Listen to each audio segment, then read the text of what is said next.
നമസ്കാരം, welcome back to our channel. ഇന്ന് നമുക്ക് വളരെ എളുപ്പത്തിൽ ഒരു 10-15 മിനിറ്റിനുള്ളിലൊക്കെ തയ്യാറാക്കിയെടുക്കാൻ പറ്റുന്ന നല്ല ടേസ്റ്റി ആയിട്ടുള്ളൊരു നെല്ലിക്കച്ചാറിന്റെ റെസിപ്പി കാണാം. ഇത് കഴുകി വൃത്തിയാക്കി വെച്ചിരിക്കുന്ന 1 കിലോ നെല്ലിക്കയുണ്ട്. ചെറുതും വലുതൊക്കെ ആയിട്ടൊരു 37 നെല്ലിക്കയുണ്ട്. ഇത് നമുക്ക് ആദ്യം ഒന്ന് ആവി കയറ്റിയിട്ട് ഒന്ന് സോഫ്റ്റ് ആക്കി എടുക്കണം, സ്റ്റീം ചെയ്തെടുക്കാം. അതിന് വേണ്ടിയിട്ട് ഒരു സ്റ്റീമറിലേക്ക് ഒരു 2 കപ്പ് വെള്ളം ഒഴിച്ചു കൊടുക്കുന്നുണ്ട്. ഈ വെള്ളം ഒന്ന് തിളച്ച് വരട്ടെ. വെള്ളം തിളയ്ക്കാനായിട്ട് തുടങ്ങുമ്പോൾ നമുക്ക് ഇതിലേക്ക് ഒരു സ്റ്റീമർ പ്ലേറ്റ് വെച്ചിട്ട് അതിലേക്ക് നെല്ലിക്കയൊക്കെ ഒന്ന് ഇട്ട് കൊടുക്കാം. ഇനി സ്റ്റീമർ അടച്ചു വെച്ചിട്ട് ഒരു 10 മിനിറ്റ് ഫുൾ ഫ്ലെയിമിൽ തന്നെ നെല്ലിക്ക ഒന്ന് ആവി കയറ്റിയെടുക്കാം.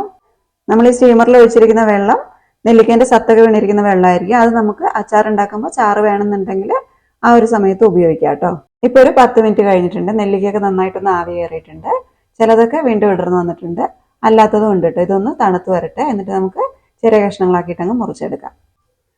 നെല്ലിക്ക നല്ലോണം തണുത്തിട്ടുണ്ട്, അതിൽ വെള്ളമൊക്കെ ഒന്ന് വലിഞ്ഞു വന്നിട്ടുണ്ട്. ഇനി നമുക്ക് ഓരോ നെല്ലിക്ക ഒരു 5-6 കഷ്ണങ്ങളാക്കിയിട്ടൊന്ന് മുറിച്ചെടുക്കാം. മുറിക്കേണ്ട ആവശ്യമൊന്നുമില്ല, ചെറുതായിട്ടൊന്ന് പ്രസ് ചെയ്താൽ മതി. അപ്പം തന്നെ ഓരോ നെല്ലിക്ക 5-6 കഷ്ണങ്ങളായിട്ട് തന്നെ വിടർന്ന് വന്നോളൂ. ഈ ഒരു നെല്ലിക്ക മുഴുവനായിട്ട് വേണമെങ്കിൽ അച്ചാർ ഇടാം കേട്ടോ. അങ്ങനെയാണെങ്കിൽ ഇതേപോലെ തന്നെ അച്ചാറിന് വേണ്ടിയിട്ട് ഉപയോഗിക്കും. ഇനി അതല്ലെങ്കിൽ ഇതിൻ്റെ ഉള്ളിൽ കുരു കളഞ്ഞിട്ട് ഓരോ നെല്ലിക്ക 5-6, അതല്ലെങ്കിൽ വലുതാണെങ്കിൽ ഒരു 6-7 കഷ്ണങ്ങളാക്കിയിട്ടൊന്ന് മുറിച്ചെടുക്കാം. ഇത് കണ്ടില്ലേ, നമ്മളൊന്ന് പതുക്കെ ഒന്ന് അമർത്തുമ്പോൾ തന്നെ 5-6 കഷ്ണങ്ങളായിട്ട് ഇത് വിടർന്ന് വരുന്നുണ്ട്. ഇനി ഇതുപോലെ പൊട്ടാത്ത നെല്ലിക്ക ഉണ്ടെങ്കിൽ ഒന്ന് കത്തി വെച്ചിട്ട് ഒന്ന് പതുക്കെ ഒന്ന് മുറിച്ചെടുത്താൽ മതി. എല്ലാ നെല്ലിക്കയും ചെറിയ കഷ്ണങ്ങളാക്കിയിട്ട് മുറിച്ചെടുത്തിട്ടുണ്ട്. അതിന്റെ കുരു അങ്ങ് മാറ്റിക്കളയാം, ഇത് നമുക്ക് ആവശ്യമില്ല. ഇനി അച്ചാർ ഉണ്ടാക്കാനായിട്ട് തുടങ്ങാം. അതിന് മുൻപായിട്ട് നമുക്ക് ഇതിലേക്ക് പൊടിച്ചിടാനുള്ള ഉലുവ ഒന്ന് വറുത്ത് മാറ്റി വെക്കാം. അതിന് വേണ്ടിയിട്ട് ഒരു പാൻ അടുപ്പിലേക്ക് വെച്ചിട്ടുണ്ട്. ഇതിലേക്കൊരു 1 ടീസ്പൂൺ ഉലുവ ചേർക്കുന്നുണ്ട്. ഉലുവ ഒന്ന് ചൂടാവട്ടെ. ഇതിലേക്ക് നമുക്കൊരു 1 ടീസ്പൂൺ കടുകും കൂടെ ചേർക്കാം കേട്ടോ. അതും കൂടെ ചേർത്തിട്ടുണ്ടെങ്കിൽ അച്ചാറിന് നല്ലൊരു ടേസ്റ്റ് ഉണ്ടാവും. ഇനി അത് വേണ്ടാന്നുണ്ടെങ്കിൽ ഉലുവ മാത്രം ഒന്ന് ചൂടാക്കിയിട്ട് തണുക്കുന്ന സമയത്തൊന്ന് പൊടിച്ചെടുക്കാം. കരിഞ്ഞു പോകണ്ട കേട്ടോ. ചെറുതായിട്ടൊന്ന് ചൂടായി പൊട്ടാനായിട്ട് തുടങ്ങുമ്പോൾ നമുക്ക് ഫ്ലെയിം ഓഫ് ആക്കി കൊടുക്കാം. ഇനി ഇതോടെ ഇരുന്ന് തണുക്കട്ടെ. അച്ചാർ ഉണ്ടാക്കുന്നതിന് മുമ്പ് തന്നെ നമുക്കൊന്ന് പൊടിച്ചു മാറ്റി വെക്കാം. ഇനി അച്ചാർ ഉണ്ടാക്കുന്നതിന് വേണ്ടിയിട്ട് ഒരു മൺചട്ടി അടുപ്പിലേക്ക് വെച്ചിട്ടൊന്ന് ചൂടാക്കി എടുക്കുന്നുണ്ട്. ഇതിലേക്ക് എണ്ണ ഒഴിച്ചു കൊടുക്കാം. ഞാനിപ്പോൾ നല്ലെണ്ണയാണ് ഉപയോഗിക്കുന്നത്. അച്ചാർ ഉണ്ടാക്കുമ്പോൾ എപ്പോഴും നല്ലെണ്ണ ഉപയോഗിക്കുന്നതായിരിക്കും നല്ലത്, കേടാകാതിരിക്കാനായിട്ട്. ഇനി നല്ലെണ്ണ ഇല്ലെങ്കിൽ മാത്രം വെളിച്ചെണ്ണ ഉപയോഗിച്ചാൽ മതി. അതുപോലെ തന്നെ നല്ലെണ്ണ കുറച്ച് കൂടുതൽ ഒഴിച്ചു കൊടുക്കണേ, എന്നാലായിരിക്കും അച്ചാർ കേടുകൂടാതെ കൂടുതൽ നാളിരിക്കുക. ഞാനൊരു 1/2 കപ്പ് നല്ലെണ്ണ ഒഴിക്കുന്നുണ്ട്. സ്പൂൺ അളവിൽ പറയുകയാണെങ്കിൽ ഒരു 10-12 ടേബിൾ സ്പൂൺ നല്ലെണ്ണ ഒഴിച്ചു കൊടുക്കുക. എണ്ണയൊന്ന് ചൂടായി വരട്ടെ. ഇതിലേക്ക് നമുക്കിനി ഒരു 1 ടീസ്പൂൺ കടുക് ചേർത്ത് കൊടുക്കാം. കടുക് മുഴുവനായിട്ട് പൊട്ടി കഴിഞ്ഞിട്ടുണ്ടെങ്കിൽ അതിലേക്കൊരു 1/2 ടീസ്പൂൺ ഉലുവ ചേർത്ത് കൊടുക്കാം. ഉലുവയൊന്ന് പൊട്ടി വരട്ടെ. ഉലുവയൊക്കെ ഒന്ന് ചൂടായിട്ട് പൊട്ടാനായിട്ട് തുടങ്ങുമ്പോൾ നമുക്ക് ഇതിലേക്ക് ഇഞ്ചിയും വെളുത്തുള്ളിയൊക്കെ ചേർത്ത് കൊടുക്കാം.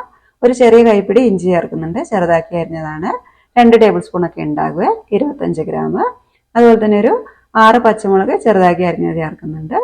മുളകൊക്കെ ഒന്ന് വാടി വരട്ടെ കേട്ടോ. ഇനി നമുക്ക് ഇതിലേക്ക് കുറച്ച് കറിവേപ്പിലയും ഒരു 3-4 വറ്റൽമുളകും ചേർക്കുന്നുണ്ട്. 4 തണ്ട് കറിവേപ്പിലയാണ് ചേർത്തിട്ടുള്ളത്. ഇനി നമുക്കിതിലേക്ക് നല്ലൊരു കൈപ്പിടി വെളുത്തുള്ളി ചേർത്ത് കൊടുക്കാം. 4 ടേബിൾ സ്പൂൺ ഉണ്ട്, 50 ഗ്രാം. വെളുത്തുള്ളിയൊക്കെ ഒന്ന് ചൂടായിട്ട് അതിന്റെ പച്ചമണമൊക്കെ ഒന്ന് മാറട്ടെ. ഒരുപാടങ്ങ് വഴറ്റി കളർ മാറ്റേണ്ട ആവശ്യമൊന്നുമില്ല, ചെറുതായിട്ടൊന്ന് വഴന്നു വന്നാൽ മതി. ഇപ്പൊ എല്ലാം ഒന്ന് വാടി അതിന്റെ പച്ചമണമൊക്കെ ഒന്ന് മാറിയിട്ടുണ്ട്. ഇതിപ്പോ ചട്ടി ആയതുകൊണ്ട് ഞാൻ ഫ്ലെയിം ഓഫ് ആക്കുകയാണ്, കാരണം ഇനിയിപ്പോൾ പൊടി ഇട്ട് കൊടുക്കണം. പൊടി കരിഞ്ഞു പോകാതിരിക്കാൻ വേണ്ടിയിട്ട് ഒന്ന് ഫ്ലെയിം ഓഫ് ആക്കിയിട്ടുണ്ട്. കരിഞ്ഞു പോകില്ല എന്ന് ഉറപ്പുണ്ടെങ്കിൽ ഒന്ന് ലോ ഫ്ലെയിമിലേക്ക് വെച്ചാലും മതി കേട്ടോ. ഇനി നമുക്ക് പൊടികൾ ചേർക്കാം. 1/2 ടീസ്പൂൺ മഞ്ഞൾപ്പൊടി ചേർക്കുന്നുണ്ട്. അതുപോലെ മുളക് പൊടി 2 മുളക് പൊടിയും ചേർക്കുന്നുണ്ട് കേട്ടോ. എരിവുള്ള മുളക് പൊടി ഒരു 3 ടേബിൾ സ്പൂൺ ചേർക്കുന്നുണ്ട്.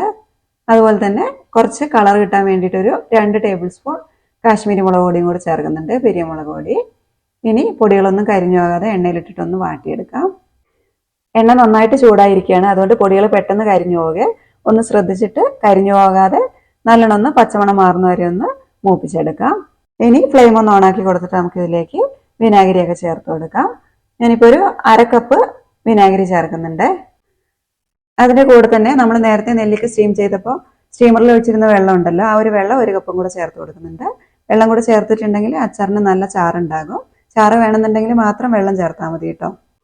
നമുക്ക് എത്രയും ചാറ് വേണോ അച്ചാറിന് അതിനനുസരിച്ച് വെള്ളം ചേർത്ത് കൊടുത്താൽ മതി. ഇനി ഇതിലേക്കുള്ള ഉപ്പും കൂടെ ചേർത്ത് കൊടുക്കാം. നമ്മൾ നെല്ലിക്ക സ്റ്റീം ചെയ്തപ്പോഴൊന്നും ഉപ്പ് ചേർത്തിട്ടുണ്ടായിരുന്നില്ല കേട്ടോ, അതുകൊണ്ട് ഈ ഒരു സമയത്താണ് ഉപ്പ് ചേർക്കുന്നത്. ആദ്യം ഒരു 2.5 ടേബിൾ സ്പൂൺ ഉപ്പ് ചേർക്കുന്നുണ്ട്, വേണമെന്നുണ്ടെങ്കിൽ പിന്നെ ചേർക്കാം. ഇനി ഇത് നന്നായിട്ടൊന്ന് തിളച്ച് വരട്ടെ. വിനാഗിരി ചേർത്ത് കഴിഞ്ഞിട്ടുണ്ടെങ്കിൽ പിന്നെ ഇത് നന്നായിട്ട് തിളയ്ക്കണേ. വിനാഗിരിയിൽ എന്തെങ്കിലും വെള്ളത്തിന്റെ അംശം ഉണ്ടെങ്കിൽ അതൊക്കെ ഒന്ന് വറ്റിപ്പോയിക്കോട്ടെ. നമ്മൾ ഇതിലേക്ക് ഉലുവപ്പൊടിയും കായപ്പൊടിയും ഒന്നും ചേർത്തിട്ടുണ്ടായിരുന്നില്ല, അപ്പോൾ ഈ ഒരു സമയത്ത് അതും കൂടെ ചേർത്ത് കൊടുക്കാം. ഒരു 2 ടീസ്പൂൺ കായപ്പൊടി ചേർക്കുന്നുണ്ട്. ഇത് വാങ്ങിച്ച കായപ്പൊടിയാണ്. നമ്മൾ വീട്ടിൽ പൊടിക്കുന്നതാണെങ്കിൽ ഒരു ടീസ്പൂൺ 1.5 ടീസ്പൂണൊക്കെ ചേർത്താൽ മതിയാകും. പിന്നെ ആദ്യം നമ്മൾ ഉലുവയും അതുപോലെ തന്നെ കടുകും കൂടെ വറുത്ത് വെച്ചിട്ടുണ്ടായിരുന്നില്ലേ, അത് തണുക്കുമ്പോൾ ഒന്ന് പൊടിച്ചു വെച്ചിട്ടുണ്ടായിരുന്നു, അതും കൂടെ ചേർത്ത് കൊടുക്കാം. ഇനി ഇതെല്ലാം കൂടി ഒന്ന് തിളച്ച് വരട്ടെ കേട്ടോ. നന്നായിട്ട് തിളച്ച് കുറുകി എണ്ണയൊക്കെ തെളിയുന്ന സമയത്ത് നമുക്ക് ഇതിലേക്ക് നെല്ലിക്ക ചേർത്ത് കൊടുക്കാം. ഇത് നന്നായിട്ട് തിളച്ചിട്ടുണ്ട്. ഈ ഒരു സമയത്ത് തന്നെ നമുക്ക് ഉപ്പും പുളി എരിവൊക്കെ പാകത്തിനുണ്ടോ എന്ന് നോക്കാം. ഉപ്പും പുളിയും എരിവൊക്കെ പാകത്തിന് വന്നിട്ടുണ്ട്. ചാറൊക്കെ ഒന്ന് തിളച്ച് കുറുകി വന്നിട്ടുണ്ട്, എണ്ണയൊക്കെ തെളിഞ്ഞ് വന്നിട്ടുണ്ട്. ഇനി നമുക്ക് ഫ്ലെയിം ഓഫ് ആക്കി കൊടുക്കാം. ഇനി ഇതിലേക്ക് നേരത്തെ ആവി കയറ്റി വെച്ചിരുന്ന നെല്ലിക്ക ഉണ്ടല്ലോ, നമ്മൾ അരിഞ്ഞു വെച്ചിരിക്കുന്നത്, അത് ചേർത്ത് കൊടുക്കാം. എല്ലാം ഒന്ന് ഇളക്കി യോജിപ്പിച്ചെടുക്കാം. അച്ചാറിന് നമുക്ക് പാകത്തിന് എരിവില്ലാന്ന് പിന്നെ തോന്നുകയാണെങ്കിൽ കുറച്ച് എണ്ണയിൽ ആവശ്യത്തിനുള്ള മുളക് പൊടി ഇട്ടിട്ടൊന്ന് ചൂടാക്കിയിട്ട് ഇട്ട് കൊടുത്താൽ മതി. അതുപോലെ തന്നെ പുളിയില്ലാന്ന് പിന്നെ തോന്നുകയാണെങ്കിൽ വിനാഗിരി വെറുതെ തന്നെ ഒഴിച്ചു കൊടുക്കരുത്, ചൂടാക്കിയിട്ട് തണുത്തതിന് ശേഷം മാത്രം ഒഴിച്ചു കൊടുക്കണേ, അല്ലെങ്കിൽ അച്ചാർ പെട്ടെന്ന് തന്നെ കേടുവന്നു പോകും. നേരത്തെ നമ്മൾ ഒഴിച്ചത് കുഴപ്പമില്ല, അത് ഒഴിച്ചതിന് ശേഷം നന്നായിട്ട് തിളച്ചിട്ടുണ്ടല്ലോ, അതുകൊണ്ട് കുഴപ്പമില്ല. ഇനി ചേർക്കുകയാണെങ്കിൽ നന്നായിട്ട് തിളപ്പിച്ച് തണുത്തതിന് ശേഷം മാത്രം ചേർത്ത് കൊടുക്കണം. ഇപ്പം ഇത് അത്യാവശ്യം ചാറുണ്ട്, കാണുമ്പോൾ ലൂസായിട്ടാണ് ഇരിക്കുന്നത്, പക്ഷെ തണുത്ത് വരുമ്പോൾ നന്നായിട്ടൊന്ന് കുറുകി വരുവേ. ഇതൊന്ന് തണുത്ത് വരട്ടെ. ഇപ്പം ഇത് അച്ചാർ നല്ലോണം തണുത്ത് വന്നിട്ടുണ്ട്, ചാറൊക്കെ നല്ലോണം കുറുകി വന്നിട്ടുണ്ട്. ഇതിലും ചാറ് വേണമെന്നുണ്ടെങ്കിൽ നമ്മൾ നേരത്തെ വെള്ളം ഒഴിച്ചിട്ടുണ്ടായിരുന്നില്ലേ, ആ ഒരു സമയത്ത് നമുക്ക് ആവശ്യത്തിനുള്ള വെള്ളം ഒഴിച്ചു കൊടുത്താൽ മതി, ചാറിന് ആവശ്യമായിട്ടുള്ളത്. അതുപോലെ നമ്മൾ അച്ചാറിൽ വെള്ളം ഒഴിച്ചു എന്ന് വെച്ചിട്ട് അച്ചാർ കേടായി പോകുന്നില്ല കേട്ടോ. വെള്ളം ഒഴിക്കുമ്പോൾ എപ്പോഴും നല്ല തിളച്ച വെള്ളം ഒഴിക്കണം എന്നേ ഉള്ളൂ. നേരത്തെ പിന്നെ നമ്മൾ ഒഴിച്ച വെള്ളം നന്നായിട്ട് തിളച്ചിട്ടുണ്ടായിരുന്നു. ഇനി നമുക്ക് പിന്നീടാണ് ചാറ് വേണം തോന്നുന്നതെങ്കിൽ നന്നായിട്ട് തിളപ്പിച്ചാറിയ വെള്ളം മാത്രം ചേർത്ത് കൊടുക്കുക. അപ്പോൾ ഇത് നന്നായിട്ട് തണുത്തിട്ടുണ്ടല്ലോ, ഇനി ഇത് കുപ്പിയിലേക്ക് മാറ്റാം കേട്ടോ. 1-2 കുപ്പിയിലേക്കായിട്ട് മാറ്റി വെക്കുക.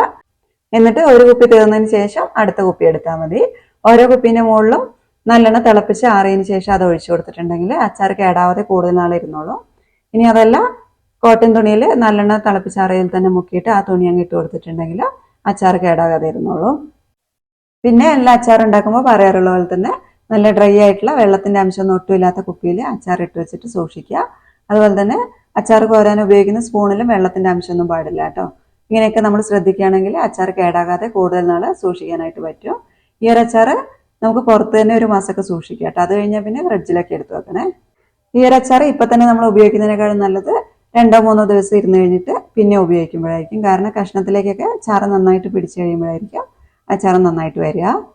അപ്പോൾ ഇത്രയേ ഉള്ളൂ, വളരെ സിമ്പിളായിട്ടുള്ള നല്ല ടേസ്റ്റി ആയിട്ടുള്ള നെല്ലിക്കച്ചാർ ഇവിടെ റെഡി ആയിട്ടുണ്ട്. എല്ലാവരും ഒന്ന് ഉണ്ടാക്കി നോക്കുക.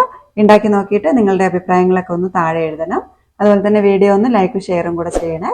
പിന്നെ നമ്മുടെ ചാനൽ ആദ്യമായിട്ടാണ് കാണുന്നതെങ്കിൽ ഒന്ന് സബ്സ്ക്രൈബ് ചെയ്തിട്ട് സപ്പോർട്ടും കൂടെ ചെയ്യണേ. അപ്പോൾ ഇതുപോലെയുള്ള നല്ല റെസിപ്പീസുമായിട്ട് അടുത്ത വീഡിയോയിൽ കാണുന്നതുവരെ നന്ദി, നമസ്കാരം.